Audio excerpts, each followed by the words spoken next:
Hi guys, Rachel here. First, today we are going to take a little trip back in time to December 23rd, just before Christmas, when I went for a little bit of a walk to Princess Point in Hamilton, and it was one of those impromptu last-minute trips where I just grabbed my cell phone and my camera and I went out. No video equipment, so the footage that I show you might be a little bit shaky, a little bit raw, but I did bring my camera and I just wanted to enjoy the winter and get out and take some pictures. Also, I have some fun things to show you. Just what have I been doing with myself lately and what are my plans coming up. And it's been a challenge. I'm sure it has for all of you. There is so much going on right now. Right now we have a stay-at-home order, which means that I cannot go out. I am allowed to go out for walks, for exercise and so on, but in the spirit of things, I'm just trying to do my best to make things better. So here we are on my front porch, and I want to welcome you to my home here, and let's head out to Princess Point.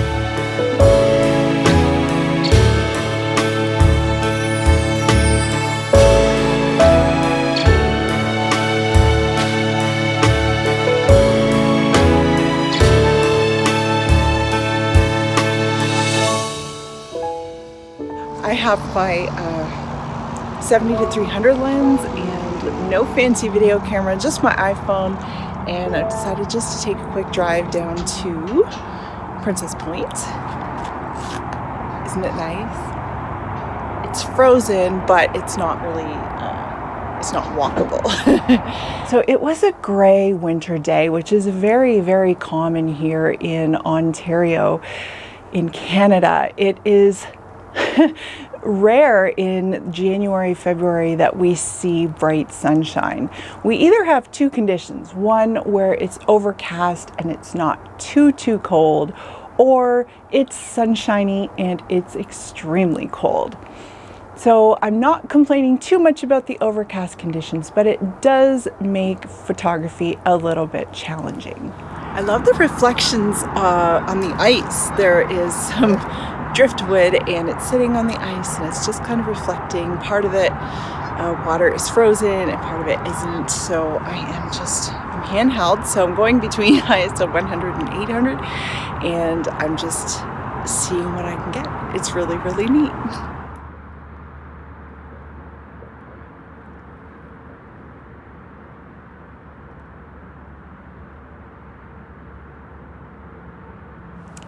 There are some amazing things about winter photography. One is that you're usually one of the only people out. So the normally crowded conditions that you get in spring and summer are incredibly beautiful and open in the wintertime. And in the right conditions too, the right weather, this can be just incredible for photo opportunities.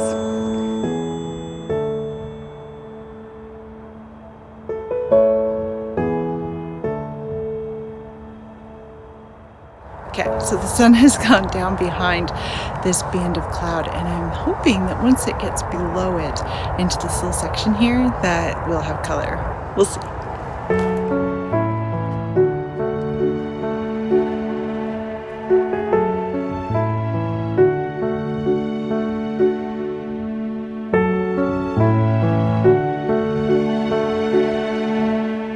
No big spectacular show of color, but it is an absolutely beautiful evening.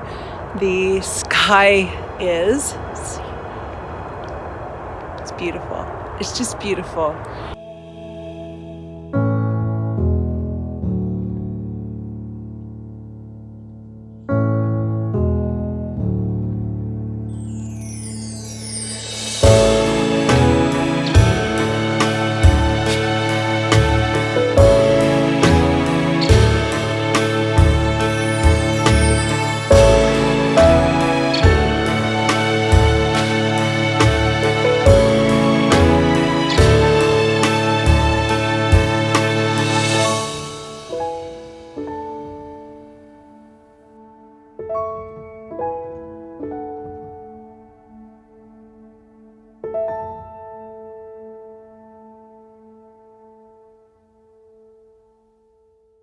this particular walk was just a typical gray day, brown mud walk, but the water was starting to freeze, and there's always this little bit of beauty hidden somewhere in the ice, under the ice, in the trees, in the shape of the trees, in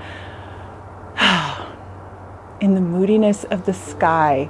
The sunset was pretty plain, but it was also just beautiful.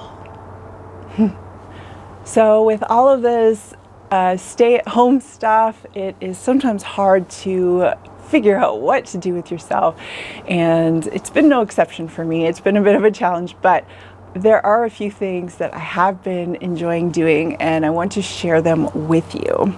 So one is, I got this book, The Lost Art of Reading Nature's Signs. It is really, really cool. So looking at the overview of the landscape, the land, the sun, the moon, the stars, plants, animals, clouds, and what they reveal. So this really ties into my love of photography, because landscape photography, you're out exploring, and that's part of what I love about landscape photography. And so if I can discover more with my eyes, if I can pick up more clues along the way as to what's there, this can only enhance not only the experience, but what I see and what I capture. So I have a really great book to read, and I'm spending some time doing that. Another thing I've done is I've bought a new pair of hiking boots.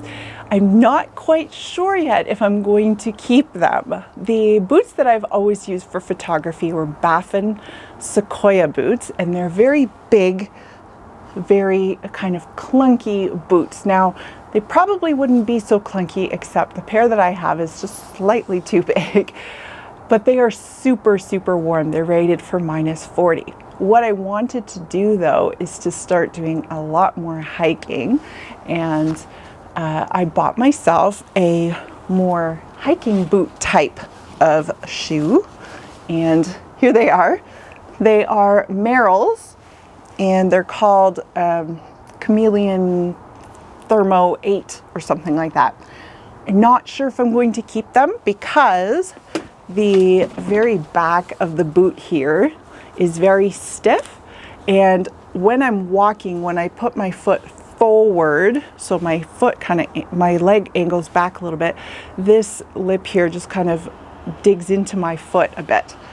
However, the second time I tried them on, I've been wearing them in the house just to see, it didn't seem as bad, and I think I can get away with not lacing the top and seeing if that helps. I think they're kind of cool because I love these little hook lace things that remind me of lacing up my skates when I was young.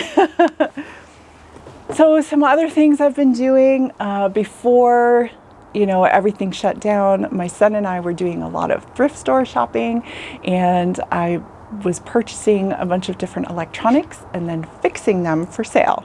So I have now fixed up a good number of laptops, and I was very proud of myself for fixing a PS2 and selling that, as well as some cell phones and so on. So that's just been kind of a nice little hobby, and I'm hoping to use it to save up for a new upgraded camera at some point. And I have a couple more things to show you, and then yeah.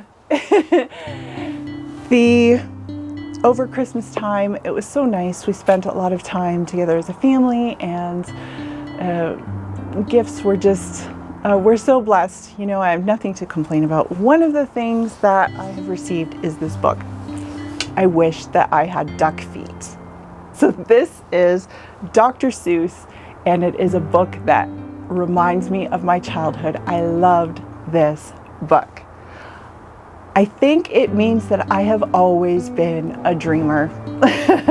I wish that I had duck feet is about this little boy who first is wishing he had duck feet, and then he thinks, oh wait, no, that might cause a problem because of something else. So maybe I wish I had big antlers, and then he kind of pictures that and goes through that. And then it's, you know, a spout, like an elephant, so you could spray water and so on. And then, you know, it's all these things together, and it's just so imaginative. And in the end, he decides that maybe he just wishes to be himself. And I love it. I love it. You know what? There's so much joy to be had, memories, excitement for the future. And I just want to encourage you, don't forget that everything we're going through right now is temporary. And who's to say that 2021 or that this week or that today isn't going to be an absolutely fantastic, wonderful day?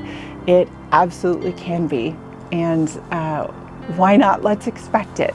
This is my new little sign. I haven't put it up yet on my wall, but the adventure begins, and it's going to begin. We're going to have blessings. We're going to have a good time ahead. And that's my prayer, that for all of you and for us, that you'll be not only safe, but that you'll be thriving and that you'll have joy today and moving forward. So I hope that your day is full of sunshine today, even if it's overcast. And I hope that you enjoyed the walk at Princess Point and the images there. If you haven't subscribed, I would love it if you would do so. I'll talk to you soon, guys. All right, bye.